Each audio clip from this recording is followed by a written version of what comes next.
I stand here today in support of a state budget that stands on sound principles and priorities. It dedicates the highest funding level in history for school aid, focuses on expansion of CTE, serves our senior citizens, protects the physically and mentally ill, helps fix our decaying roads and bridges, and promotes public safety. This year's budget also invests in our state's success of paying down $1.6 billion in debt. As elected officials, we all hope to leave a lasting legacy on the state. Reducing the burden of debt on our children and grandchildren is certainly on the top of my list. This budget reduces the size of government. Let me repeat that. It reduces the size of government, while at the same time safeguarding the vital services we provide to our citizens.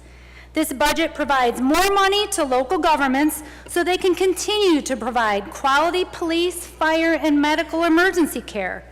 Our counties, cities, and townships have told us that they do more to improve the quality of life in communities throughout this great state.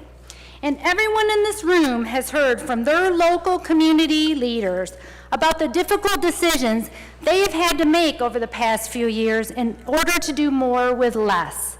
Today, I'm happy we are able to provide those communities a bit of relief so that they may continue in those efforts. We've been good stewards of the taxpayers' funds and been entrusted to us. This budget is effective and efficient to make the most out of every dollar. As a result, we will be spending fewer state taxpayer dollars in the coming fiscal year than we do in our current budget, and overall growth does not exceed the rate of inflation. We continue our commitment to public safety by training 150 Michigan State police troopers. The result will be safer communities for our families because each and every Michigan resident deserves to feel safe and secure in their neighborhoods and on the roads. We are investing heavily in our state's future with record spending in K-12 education, including a boost in the per-student foundation for every school district across the state. We also acknowledge the need for additional funding for high school students and provide those students with an extra $25 per high school pupil. This budget helps both future workers and job providers in our state by increasing training opportunities for people who want to learn a skilled trade.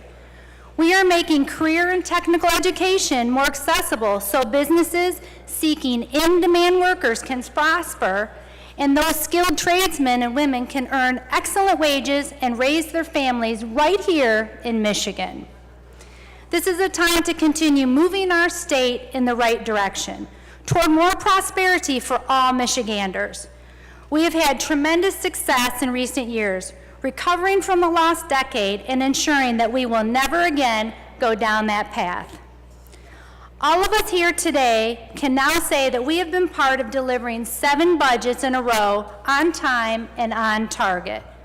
What we have here is a balanced and responsible budget completed months ahead of the constitutional deadline, ensuring that local governments and school boards are able to set their own budgets in a timely and informed manner.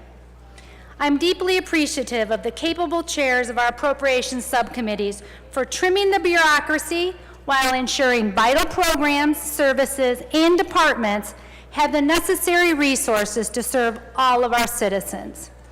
In navigating this process, I'm thankful for the fantastic staff that have kept the trains moving on time.